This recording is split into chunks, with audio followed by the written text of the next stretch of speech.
Welcome back to Fundamental Analysis. We're going to now move from the personal financial statement into corporate financial statements. And this is what many people think about when they say, I'm going to learn about stocks. I'm going to learn about how to look at a real estate deal or a stock deal, the investments, right? We're getting into the investments. I'll just say as we hop in, nothing will ever be more important than your personal financial statement. And what we do now is we make these corporate financial statements part of what you do personally. And so we want to have good quality investments. We want to have investments that are smart. We want to have investments that have reasons for owning them and a good logic and a good justification to owning it. And after we get done with that, we'll hop into sovereign. So just like the personal fundamental analysis, a fundamental analysis for a corporation is that same idea. And if I took 20 people and I had them all take a physical, and I got 20 people with blood pressure and blood sugar and cholesterol and reflux, and I just looked at these fundamental things with 20 different people, with that information, if I were an insurance company, I might say, here's the person who's likely to live the longest. Now, they could get in an auto accident tomorrow, right? Or they could come up with cancer tomorrow. But that's not what it's about. Again, I'm going to reemphasize time and time again that while we're going to make a forecast, the idea of having this feeling, and the reason I tune into this often is when I was first taught fundamental analysis and technical analysis, I had this misunderstanding. I didn't understand it very well. I felt like I had to find an investment that was going to work, guaranteed to work, and that I just have this feeling that, hey, I had this erroneous idea that guys like Buffett and guys that are really smart, they just always know the outcome and they never make mistakes. And they're really not mistakes. Look, if I'm an insurance company and I were to do a physical on 20 different people, and I chose the people who had the best numbers here to give the lowest insurance rates to, I did it right. And it's not a mistake if one of them suddenly gets cancer, something we couldn't foresee. That's where we use risk management.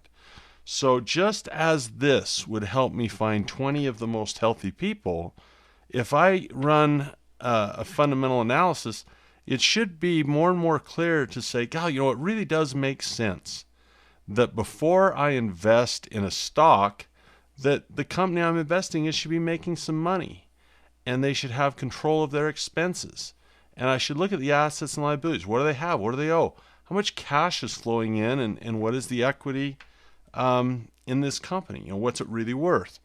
And so, when I started this program, I said, hey, as you get into this, you'll be nodding your head saying, wow, this really does make basic sense. Why would I put my money in something that I didn't look at or analyze? And so this is going to help you make better choices than if you didn't. And it's fantastic. So let's talk a little bit about price and value. And let's think about these things not as synonyms, but as very, very different things, because they are. Often when they say, what's the value of this thing, someone will quote the price. What's this house worth? Well, this house would sell for such and such. So one way to think about this is when there's an exchange of cash for something, the price has to do with the cash, and the value has to do with what the cash pays for. So if you're the one handing over the cash is what you paid, and value is what you receive. And great investors learn how to make really solid exchanges. You don't need to have a win-lose here. You can have a win-win here. You don't need to exploit other people here. As a matter of fact, I like the idea of giving more value than for what was, paid for whatever it was. That's a great way to make money come faster, because if you start giving out more value than money that you take, people will start sending their money to you faster. Let me say that again. If you start as a business owner giving out value that is greater than the price you make people pay, that will accelerate the rate at which people will pay you. And so that's a great lesson to think of, is if I'm going to pay something, and let's say that this was a stock right here, right? Then before I pay, let me take a look at what I'm about to receive. And that's very difficult to do with a real estate project or a business or a commodity or a stock without knowing how to do a fundamental analysis. It might be a plus, it might be not a plus, but I enjoy metaphor. I enjoy teaching. It seems to help people. If we understand something in one context and we say, I got it, then it's easier to transfer it into an investing context.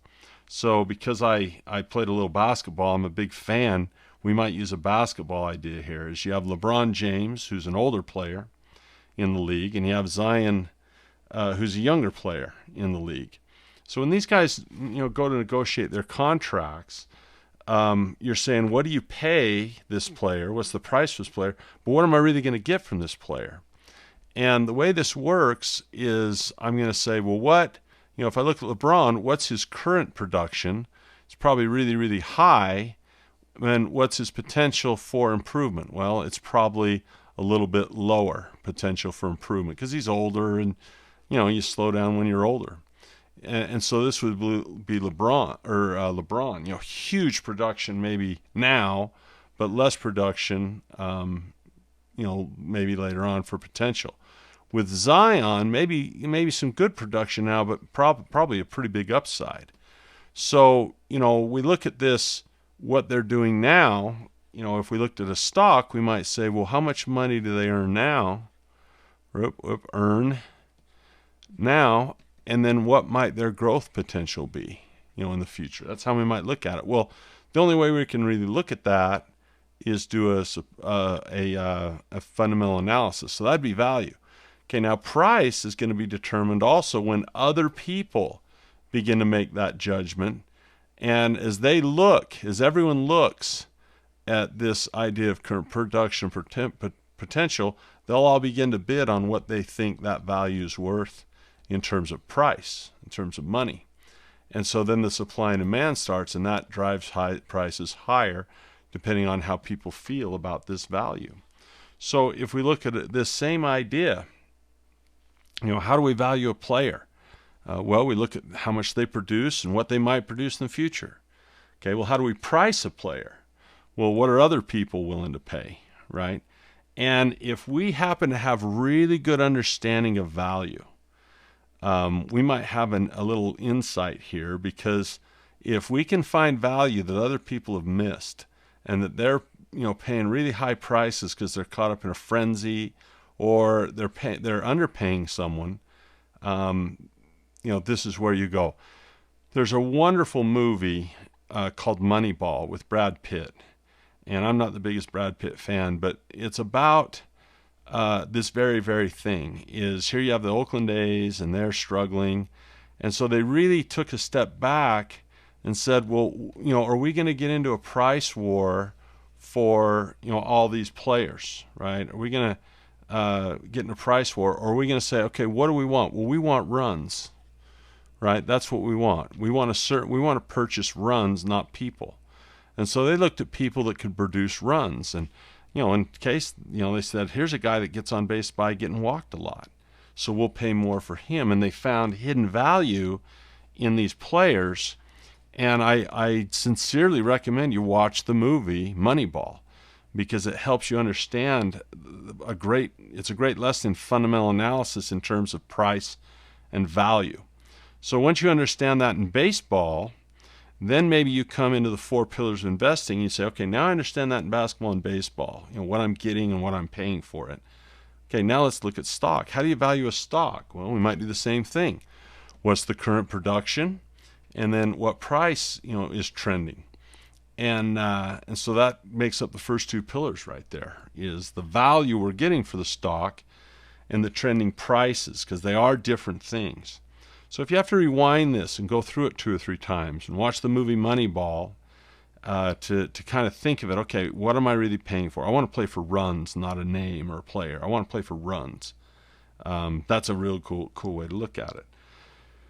Warren Buffett is possibly the most famous investor of our time. I think he's the best investor. I'm a huge fan. I loved the HBO documentary that he did about his life.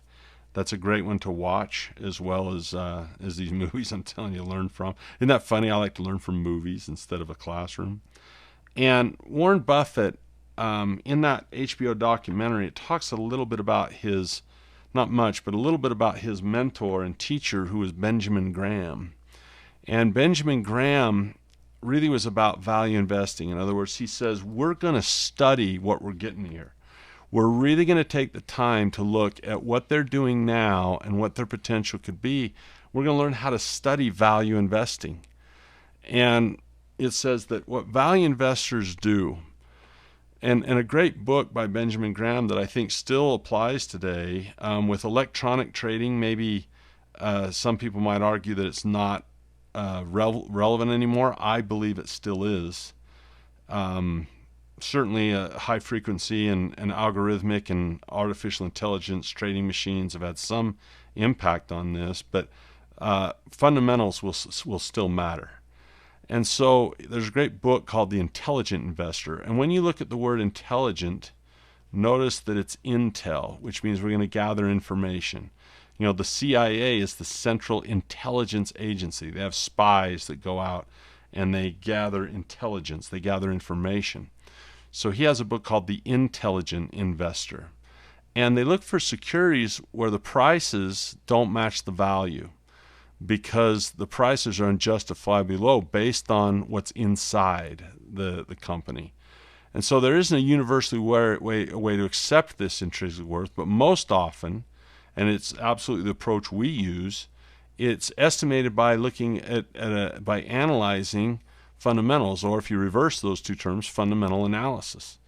And the value investors search for stocks that they believe are undervalued by the market. In other words, the supply and demand doesn't match it, or the stocks that are just not recognized. Their value isn't recognized. And that's what Moneyball was about. That's what that movie Moneyball was about. Can the Oakland A's compete with the Boston Red Sox and the New York Yankees, who have 10 times the budget, by finding players that other guys missed, that were valuable and underpaid, but if you put them together the right way, they could compete, in a World Series situation. And so that's it. Most often it happens, and that's really why the very first pillar is about value. And I'm going to talk a lot more about this, but and we'll get it when we talk about, Munger from Berkshire Hathaway says, if all you want to do here is shrewdly buy and sell pieces of paper and become wealthy, that's certainly something you can do. It's doable. You certainly, and many people do. That's what algorithmic trading and AI is all about. But I very much love Warren Buffett's approach and Munger's approach to saying, look, we want to provide value to our customers. So when we buy a company, we take that very serious, that we're an owner of the company and that we're a person that provides value to the world. So that's why I enjoy, owning companies. And again, a little disclaimer, don't just buy the companies I list. This is, again, for education, not recommendation. But one of the first stocks I ever bought with my sons and taught them to buy stock is I said, what are some companies you'd be proud to be the boss of? What are some companies you feel that if you own them, you'd be giving value to customers? And they chose Disney and McDonald's as their first two stocks. And the reason is as customers, they enjoyed the Disney movies and the vacations to Disneyland, and they, for whatever reason, enjoy McDonald's, nuggets. And so when they bought those stocks, they became an owner of those companies, and they had the opportunity to provide that value as an owner to other people. So we're not just shrewdly moving pieces of paper. It's very healthy to look at a stock as the same way you would real estate. The real estate that I own provides housing for families and individuals. And so I look at it the same way as owning stocks. Is when I own Coca-Cola, I'm providing beverages to people around the world as an owner of that company. It's very much like being in a syndication. We'll get into that here, but we ought to talk about it now. Is A syndication is simply when you take a larger property and you cut it up into pieces and have a whole bunch of investors put their money together to buy it. And so you might own 5% or 2% or 1% or whatever. You don't own the whole thing, but you're still an owner and you're still providing value to these people because it's yours. And that property is partially yours. You have ownership of it. And so that's important stuff.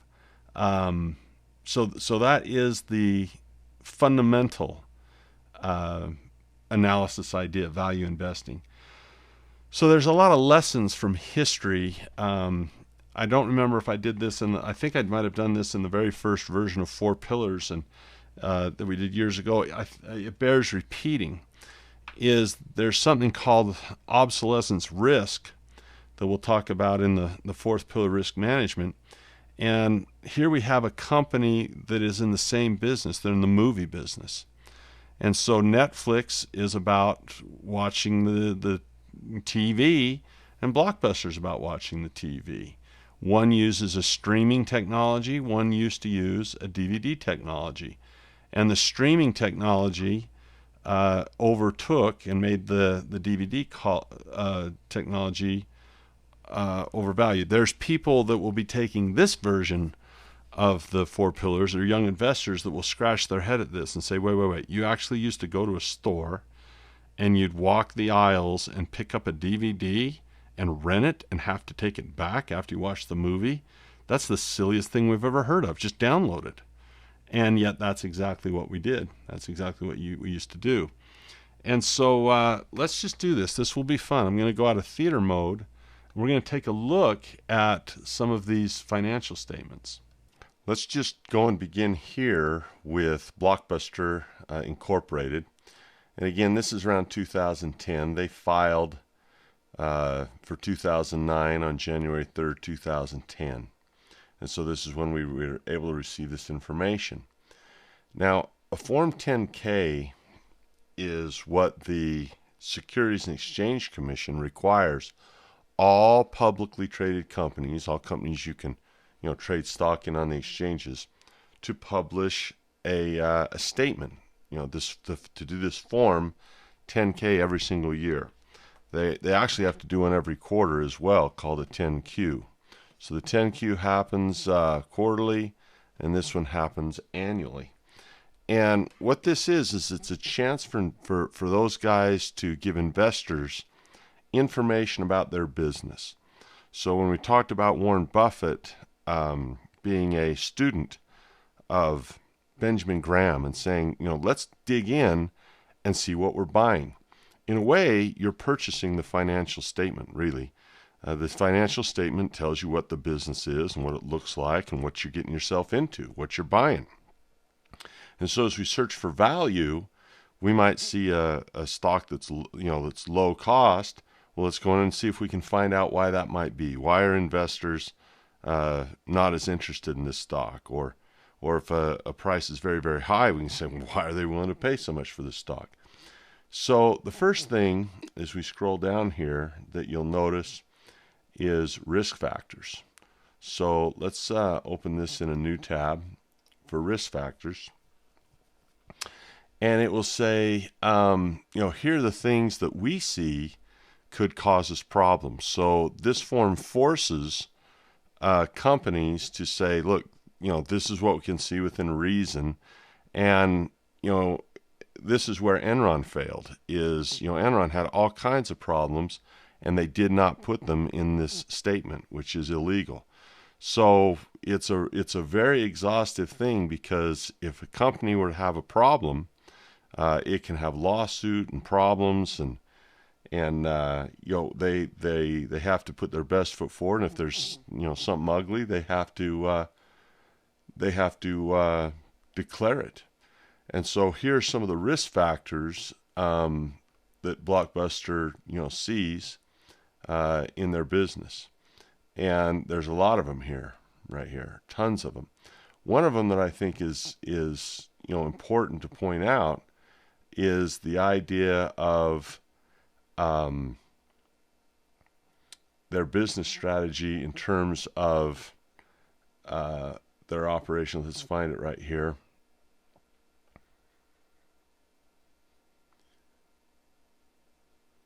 Here it is. We cannot predict the impact that the following may have on our business: new improved technologies or video formats, alternative methods of content delivery, changes in consumer behavior facilitated by these technologies or formats, and alternative methods of content delivery. They're talking about Netflix here, aren't they? They're saying, you know what? There's video on demand here. There is other ways to deliver the content. And if consumer behavior changes, which is very likely, there could be problems. And so, we compete generally for consumers' entertainment dollar and leisure time. And so this is about obsolescence risk, is what we would call this. In other words, if consumer behaviors change and newer technologies come out, our technology could be obsolete. And so they have to put this in black and white for everyone to see, saying this is what scares us as a business. This is what we think could give us some problems. So that's an interesting thing when you look at risk factors. Now, in part 2, there's financial data. And I said that the heart of a fundamental analysis is the financial statement. And so here we see item 8 is the financial statement. So this is very interesting. Notice if they're getting sued, they have to say things up here in legal proceedings. This stuff is really about accounting, right? This is a section is one of the most popular sections to look at. This is about the directors and how much everyone's paid and how much insider ownership there is. These are the things that are very interesting to read for an investor. And if you go to Yahoo Finance or Google Finance or CBS Market Watch or any of these other companies, this is where they go to get the financial data to allow a person to do fundamentals. So you don't need to go straight to the Form 10K, but this is where it comes from. This is where the data comes from. Pretty cool stuff. So let's click on financial statements and open a new tab here. And brings us down to this part of the statement here in the middle, truly the heart. And we can take a look at their different stuff here. So here's some consolidated statements of operations. That's another word for the income statement, or the statement that comes in here. And you'll see we're going to learn about this: the income statement, or the statement of operations. We're going to understand balance sheets, and then the statements of cash flow. And those are the three parts to this that we are generally concerned with. So let's look at the operations. And right here they have 3 years we can look at: 2007, 2008, and 2009. And the reason we're going to look at 3 of them is that helps us see any trends that might be going on. So we're going to click on this. We'll go ahead and click on it. And we go down to what's called the bottom line. And the bottom line, if we can just scroll this down just a little bit, I don't know if I can do it where we can catch everything here. Yeah, we can, barely. There we go. Right here we say 08. This is really 07 up to January 6th of 08. This is really 08 up to January 4th of 09, and January 3rd, 2010 is today's statement that we're looking at here, or years ago. And so it's a great lesson of history, and we're going to do one that's a little more recent here. This is just such a clear-cut example. It's a great one to be your first one to look at and learn from. So right here we have this big thick line called the bottom line, and there's several words for this. There is profit. You could call it profit, which is revenues minus expenses. You could call it net income, which is the most popular. Income. You could call this earnings, which is also extremely popular. Earnings. And you could call it the bottom line. So just a little bit of financial vocabulary here. is those four things. Now notice I didn't put cash flow in here. Actually, cash flow is a little bit different. We're going to dive into it, but cash flow and profit are definitely not the same. We'll show you why. But this is the fun stuff. This is the part of financial education. This is the detail of jargon and literacy as far as understanding the vocabulary or the nomenclature of these financial statements. So basically, profit, net income, earnings, how much money did you make? What were your profits? What did you earn? What's your net income at the end of the day? What'd you bring in after all the expenses? What's the bottom line?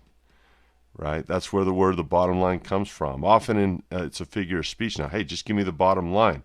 When someone says, hey, just give me the bottom line, they're saying, look, I really don't care to go through every single one of these numbers. Okay, just tell me what the bottom line is, and then I know where we are. That's why that figure of speech is how it is. Give me the bottom line. Look, I don't care how we got here. Just give me the bottom line.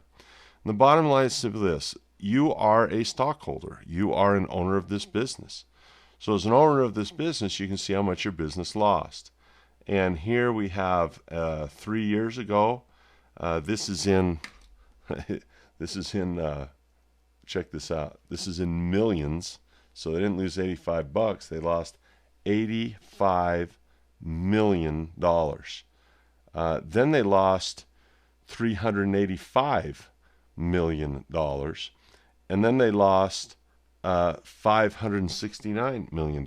So if I were to draw a financial statement, okay, and if you paid attention to the patterns of cash flow, let's just put in income, let's put in expense, let's put in asset. We'll go ahead and write them out in this case, and we'll abbreviate liability if I can. We talked about how expenses are always going out, right? And they add and then over here we'll just say we have cash flow, but in this case we'll just call it profit, okay? And we'll explain the difference between cash flow and profit here in a bit. And then we'll have, equity. And what's interesting is obviously there's not enough income here, so we've pulled 100% of the income for expenses, and it wasn't enough. And so we also have, where's the money going to come from? It's either going to have to come from borrowed money, or it's going to have to come from assets. And so we should expect to see, since this is a huge negative number, we have a deficit of $569 million. That's $500 million. $569 million. Well, we certainly didn't have that much revenue, right, to cover this where we have this deficit. So where's this $569 million going to go? Well, if it's the U.S. government, they'd borrow it, and then they'd print it. But this is a company, and people might not loan them $569 million. So my prediction is their asset column is dwindling, and this equity number is going to go down because they're probably taking stuff from here, liquidating it, and sending it in here. So we talked about that bankruptcy pattern, right? The first step is insolvency, right? And this is an hourglass. In other words, how long can these guys sustain this loss right here with asset money instead of new income, if that makes sense? And so this is where we see that first lesson that we had in this section of fundamentals of understanding how the cash is flowing, seeing that, hey, these guys are in trouble. I said earlier that you might have some epiphanies where you might say, wow, this is actually makes a lot of sense. This is, not like some people think, well, there's these guys on Wall Street that have these secret sauces that, they just have this data no one else has, and they have these insight. No, look, there's the bottom line. I mean, no matter how you slice this, the bottom line is they lost $569 million, and they've been losing. And see, this is a trend. This is getting worse, not better. And boy, you think, you look at this trend, you look at where they're going. Now a person starts to see a direction here. You read that risk factor and you say, okay, well, is technology going to get worse for Blockbuster? Are consumer behaviors going to say, you know what, this ease of downloading at Netflix is just too easy, and I feel so bad for Blockbuster. I think I'll go down to the video store and walk around.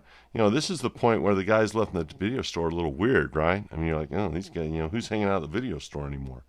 So all of a sudden, a person might say, wow, this might be worth taking a short on, right? Now, the good news is, as I said, you're never going to be 100% sure. Maybe Blockbuster, they got a huge brand, and maybe some big corporation says, you know what, that's a pretty good brand. If we put an influx of cash in here and started putting in online movies, maybe we could save them. So that's why you'd have to have an exit strategy. You'd have to have a risk management.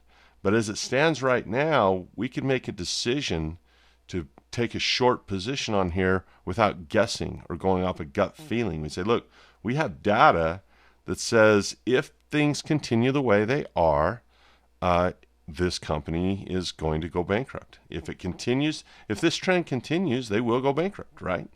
And so you can see a clear path of where they're headed.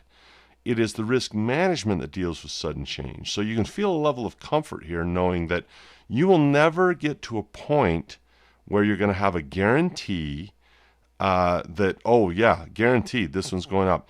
As a consumer, a person who works at a job, their mindset is very much about a guarantee. How much will I get if I show up for work? Guaranteed. I don't want to show up and do a lot of work without guaranteeing that I'm going to get paid. Where an entrepreneur will start a business with no guarantee they'll never get paid. That's a really nice time to pause and think about the mindset of a person who craves guarantee and is fearful of any failure, and the mindset of investor and entrepreneur who says, well, I don't really need guarantees.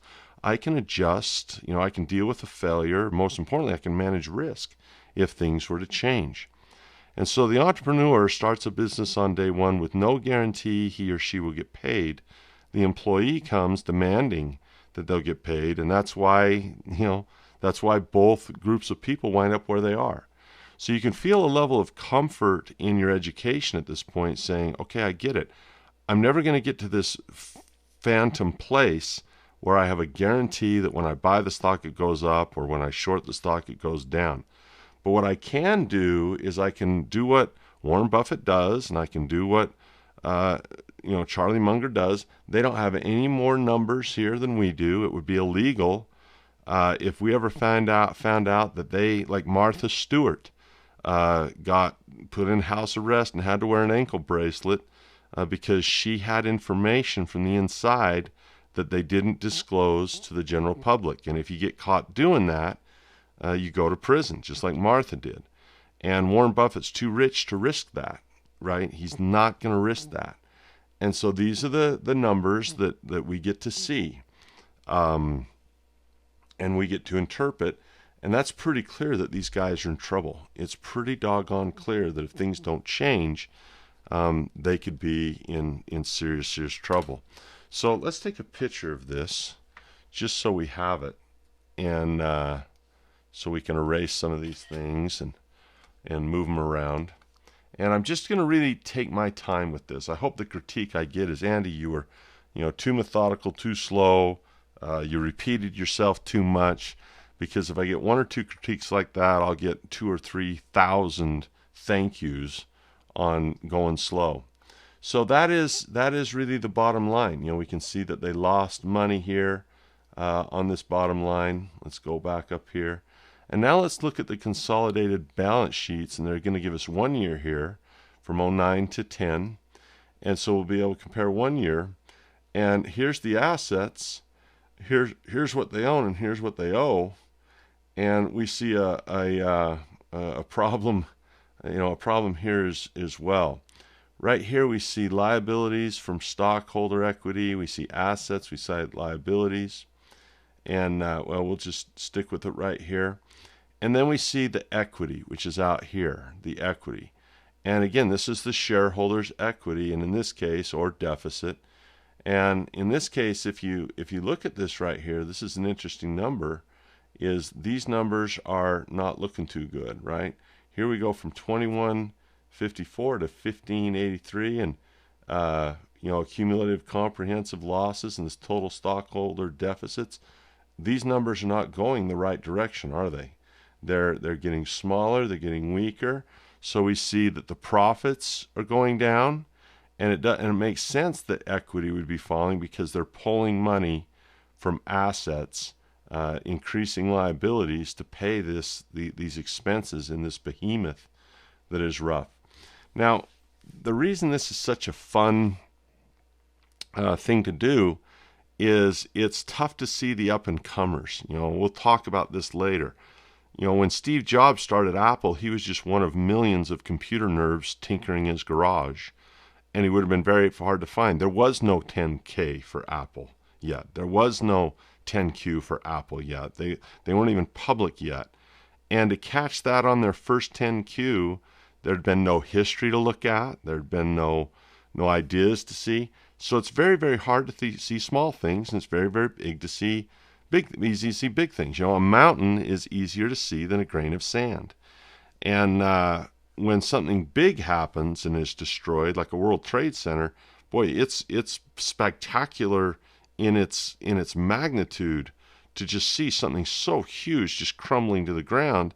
And yet, you don't see the small little things like a leaf falling from a tree very often because they're small. And so one of the reasons this is exciting is think of GM, think of Delta Airlines. When Mitt Romney and Barack Obama were battling for the presidency, one of the hot topics in that debate was, should GM declare bankruptcy? And I think it was Romney that says, yeah, they should. And Obama says, oh, you want to be a job killer? And it really doesn't matter what side of the aisle you're on, they declared bankruptcy. And why were they talking about it? Why did they think there might be a problem? Well, they could see the financial statement.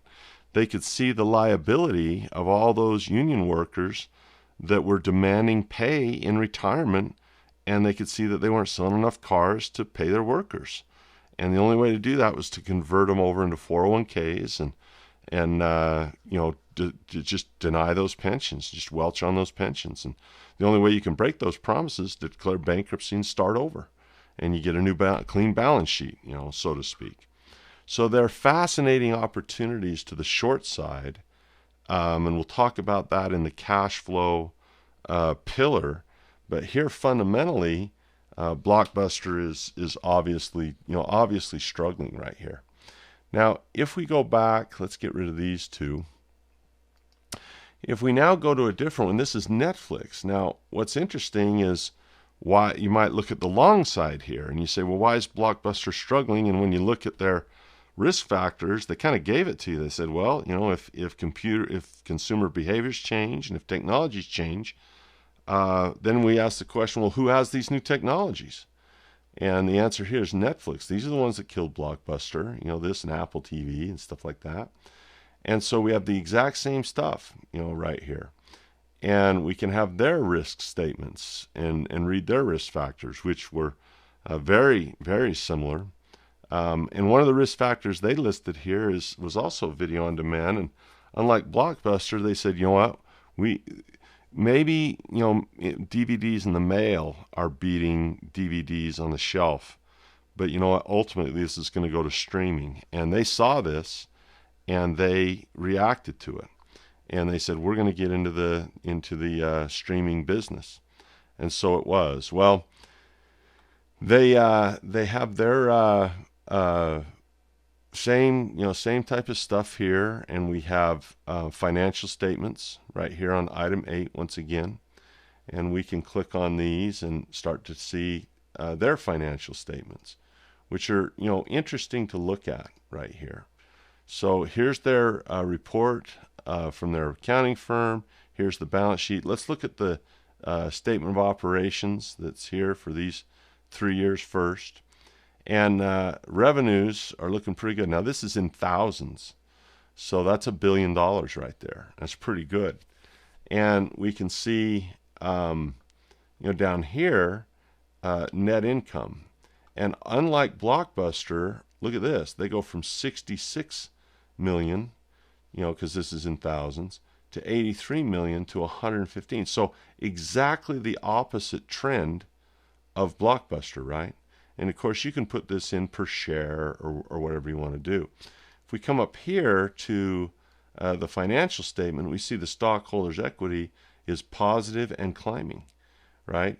Significantly, they're putting more money away in assets, reducing liabilities, and the equity is going up. So we can see that what their financial statement is looking like. In fact, we probably ought to do this. We ought to draw what theirs looks like. Let's get this over here and put this over here like this, and let's draw theirs, right?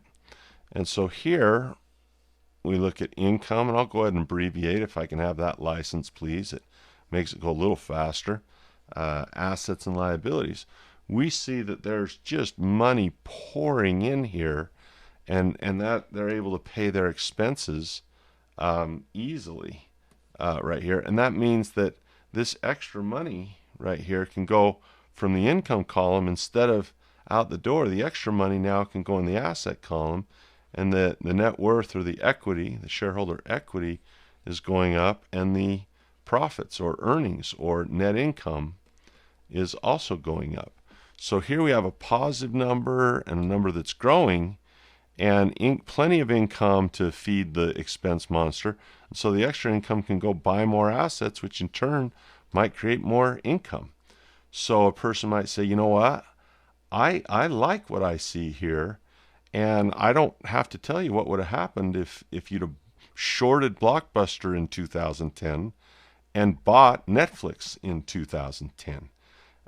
Those are huge opportunities, and they bear out in the fundamentals. So if a person invests in paper, you are the owner of a company. I like to harp on this because I think people get very emotional, and when emotion goes up, intelligence goes down. There's very powerful emotions, love and hate. These are called crimes of passion. And when people fall in love with something or despise something, their intelligence goes down. I was on a cruise with some of my real estate investing friends, and it was funny because the people who were gold experts, it was as if gold was the only asset that could make you rich, and everything else was foolish because it wasn't real, and gold was the standard, and blah, blah, blah, blah, blah. And they even got so impassioned that they, said some things that were untrue. For example, ETFs or paper, they're worthless, all this stuff, which is simply funny. And I remember I was at dinner with one of these gold guys. He's a great guy. I don't want to bash him at all because he's really smart. He's a really good guy. He wouldn't have been on there if he wasn't. But I did. It was funny because he kind of smiled because I said, so if I buy a bunch of gold, like maybe I buy $5 or $6 million worth, I'm uncomfortable having $5 or $6 million of gold in my house. I mean, if you had $5 or $6 million in cash in a bank, you still might get robbed. And I don't have a security force at home. He says, "Oh no, Andy, you would have me store it in a vault for you, and I'd charge you a little money, but I have a secure vault." And I go, "Well, how do I know the money's mine?" He says, "I'd give you a receipt for it, and we'd have a thing." I go, "What's that printed on?" And he grinned because right there he knew. He's like, "Oh, crap, I've been trolled here. I've been had." And the fact of it is, a deed is a piece of paper that says you own property. A receipt is a piece of paper that says you own gold in the vault. A valet stub is a piece of paper that says you own a car in the lot. A claim check is a piece of paper that says you have a coat in the cloakroom. And a stock certificate is a piece of paper that says you own a piece of a company. All these things are real. The car in the lot is real. The valet stub is simply the paper that says it's yours. The house on the lot is real. The deed is simply the piece of paper that says it's yours. The coat in the cloakroom is yours. The claim check is simply a piece of paper that says it's yours. And the deed that has the real estate, it's yours. And the piece of paper that says you own some Coca-Cola, you're the owner of the company. And these are real companies with real valuable brands and real services and real value that they offer the consumer. And so, when you own a stock like Netflix or Blockbuster, you would treat it as if you owned a storefront. as if you owned a dry cleaners. A dry cleaners is going to look at their income, assets, and liabilities. A dentist who owns his own little dental, what are my customers? What are my assets? What are my liabilities? What was my income? And the only difference here, it's like a real estate syndication. You own part of it, not all of it. That's the only difference. And so if a person owns these assets, wouldn't it make sense to look at these numbers and make sure your business was running well? If not, you may sell your part of that business. If you had a dry cleaners and things were rough, you might say, what, I don't know if I want to get into this business. I think I'll see if anyone thinks they can run it better than me and wants to buy it. Happens all the time. And so if a person owns this, looking at these numbers quarterly would make sense. Doesn't happen in a 401k. The people that own a 401k, think about Munger and Buffett at Berkshire Hathaway.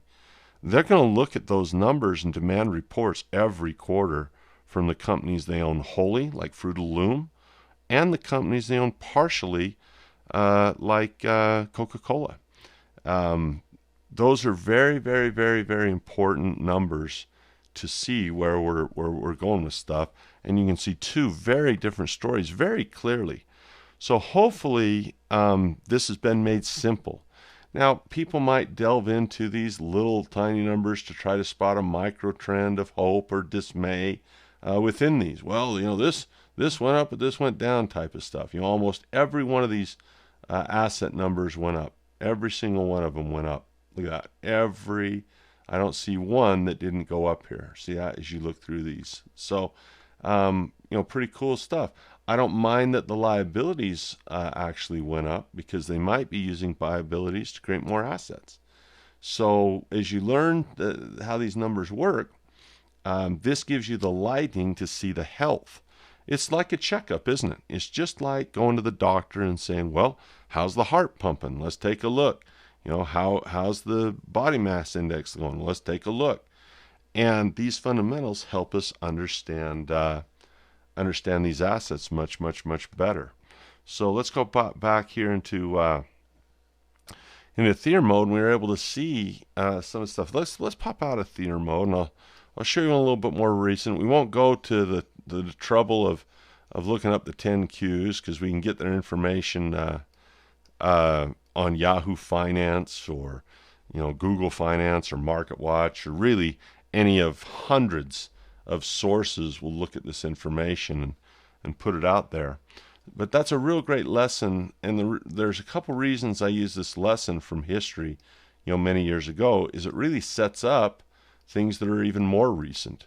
So one of the challenges of giving a person access over and over and over and over and over, and not having the expense of reteaching something every week, is that I'm going to put on video. And so after a while, this becomes history. So here's a little bit more recent history, possibly, depending on when you're looking at this. Is here we have some things that are real. And I need to disclaim that, this is an investment that I actually took a short position in. So I really go back to that disclaimer and saying, look, don't get excited about the money I made on this.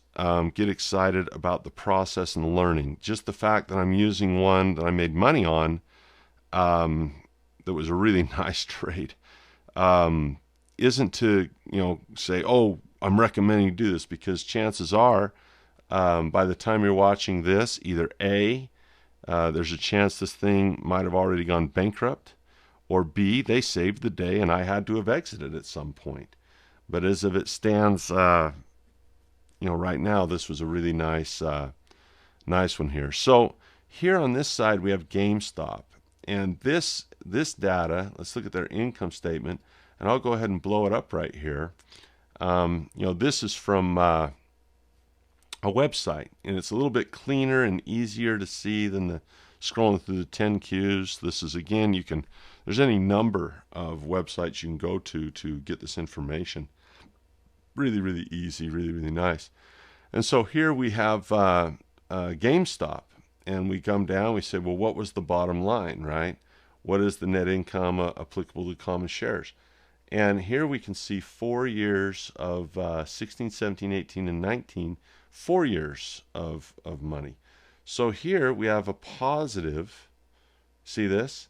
And then it gets smaller, and then it gets smaller, and then holy cow, they get decimated right here. Let me blow that up a little bit bigger so it might be a little easier to see. Let's just look at the bottom line. Look at this. And this is in, what is this in? This is numbers in thousands. So this is $402 million they're making just four short years ago. But all of a sudden they make $50 million less. You say, well, okay. But then they drop to a profit of $34 million. That's a tenth of what they used to make a year ago. That's a 90% reduction in their profits. But at least they were still making money, right? And then talk about a reversal. I mean, talk about in 4 years going from making $400 million to losing $673 million. That's their profit or loss. That's why they call it a profit and loss. The net income bottom line, that's a tragic trend. And we start to ask why. And if we were to look at GameStop, and we could look up their 10Qs, guess what their risk factors are? They're the same that Blockbuster had. Online gaming. Think of the, this is like history repeating itself. People say, how do you predict the future? Well, one is policy and demographics, but the other is predicting the future. Here it is in movies, and here it is in games, right? And I always kicked myself for not shorting Blockbuster. I always kicked myself, and I always said, you know what? If I ever see obsolescence risk again, I'm going to hop in, and if I'm wrong, I'll have an exit strategy. That's the beauty of the four pillars, is that fourth pillar allows you to invest and be wrong because you have plan Bs. You have a way to be wrong. Most people do fundamental analysis with the idea that I'm going to be so good at this data that I'm just going to be right all the time. Well, things change. Companies, when they're in dire straits, they're replacing CEOs, hiring smarter people. It's like a franchise in the NBA. They hire a new coach, and this guy maybe turns it around, right? And they innovate, and they figure it out. So you're never 100% sure that the fundamentals won't change next quarter. But I can tell you that it's hard to change things. It's hard to turn franchises around. It's hard to get a losing team and turn into a winning team. And you can really learn a lot about this by looking at your own financial statement and those of your friends or what you think they might be. Because if you see a guy that is struggling or a girl that is struggling financially, it's hard to turn that stuff around. They're in that bad situation for a reason. Here's a great quote. It's hard to solve a problem with the same mind that created it. Let me say that again. It's hard to solve a problem with the same mind that created it. So to change the mind, you can do two things. You can swap out who's boss, or a person gets educated. In other words, if you're listening to this and your self-concept is that you're not doing as well as you could have done, well, the mind that you have now has created your own situation at whatever level it is. So to improve the situation, we have the choice to improve our mind or swap out CEOs. Well, in my life, I've actually done that a couple of times. I've done it both ways. I've applied myself to learn new things and gotten better. But there's other things, like in my business, I run very, very little of my business, and I went and partnered with a mind, and I said, look, you're better at so much of this than I am. You're just smarter than I am. And so I was willing to say, look, I'd rather be in partnerships with smarter people than try to run the whole show myself and take 100% of profits. I'd rather have 50% of a huge pie than none of a gigantic pie, or a smaller pie. And so that's important to do. So, when you see this before, you say, Blockbuster, streaming movies, DVD games. And you look at this, you say, well, Tencent, which owns, this is the company that owns the Fortnite, a big chunk of Fortnite anyway. Not all of it, but they own a lot of Fortnite. Downloadable type of stuff. And then you got going in the retail. If we look at their balance sheet, and we come down to net tangible assets, we're seeing some problems as well. Down here, we look at, this is the shareholders' equity, and we look at total shareholders' equity, and, we can see it diminishing from here, down here. Now we're in trouble here. So we see some things here that I said, you know what? Let's do a technical analysis on GameStop and let's get it out. On the other side, you see this company in Asia that owns a little bit of Fortnite here. They're doing pretty well down here. 28, 41, 71, 78 in net income. That's pretty cool numbers on their income statement. They're growing, whereas GameStop in the same space is dying. If we look at their balance sheet, let's bring that to the front so we can expand it up. Nice and big for us. We look at their balance sheet, we can see 104, 132, 210, 259. So we're seeing growth in both the balance sheet of what this company owns and what they're worth, and the amount of money they're making. And you can see this often reflected in a stock price and get a good idea. It's hard to stop a moving train. Whether it's moving north or wherever it's south, it's juggernaut. Try to get in Amazon's way. It's tough. Doesn't mean that you can't have big behemoths, the train stop and change direction. And by doing a fundamental analysis, we get to see a lot of these things. So a lot of fun. A lot of fun to look at this, and we'll possibly, as we get into technical analysis, maybe shorting, we'll look at GameStop as an example of I've got two positions. Just for disclosure, is I bought put options opportunistically on GameStop, and I also am short the stock in a joint account that I trade with some of my trading buddies and some of the people that teach for us at the Cashflow Academy. Every Monday we have a joint account where we trade together, and we get together and say, hey, what are we going to do? And part of that process is I need to come to the table in that meeting with trading ideas. And so my trading ideas from the meeting and for those come from fundamental and technical analysis, these first two pillars of the four pillars of investing. And this is really how it's done on a basic level. Now, can you get deeper into technicals? Yes, you can. There's so many different metrics beyond just the income statement that come out of these things, and we'll begin to delve into those as well. It's really, really fun to do, for sure. Now, if you, what we're going to do is we're going to take a break. I like to keep these sessions to about an hour, and so we've hit that hour mark, and so we're pretty close to it, coming up on it. So I'm not going to give you homework between these two sessions, but if you wanted to, you could look up some 10Ks. You just Google 10K, SEC filing, and the year of some of the stocks, and that might be a nice homework assignment. I'm not give it formally. When we come back in the next session, we're going to start to look at some deeper metrics and start diving deeper into the financial statement and see what more we can learn about value, so we can understand if what we pay makes us happy with the exchange of what we get. And it's very difficult to be a consumer as opposed to an investor, because a consumer is very, very obsessed with what they pay.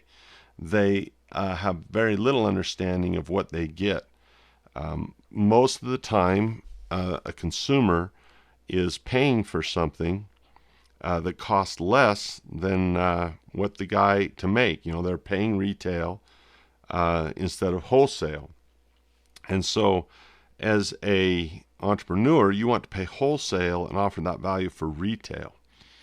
And the key is to create value with less money, right? Something that you might have taken $10 in materials and labor, but when the materials and labor are combined, it's worth $15 or $20 or $30. And that's something consumers don't really think about very much. They just want the blue jeans. And it's interesting. You take some blue jeans, you take some raw materials, you take some people maybe in China that'll work cheap, and then you throw a cool brand that's popular on those jeans, and the value you're now offering people in satisfaction and in someone saying, oh, those jeans are so awesome, and pretty soon people say that's worth hundreds of dollars to me. Where they might have cost you just a few dollars to build. So as an investor, we really want to get cognizant of what did it cost to build, what's it doing, what's the value. What am I really going to get here if I'm the one paying the price? What am I really going to get if I'm going to pay a retail price for a stock, or am I really paying wholesale? So we're going to get into some of these metrics. We've got a lot to cover. So I hope you're enjoying this first pillar of fundamental analysis. And when you're ready, let's hop into the next section together.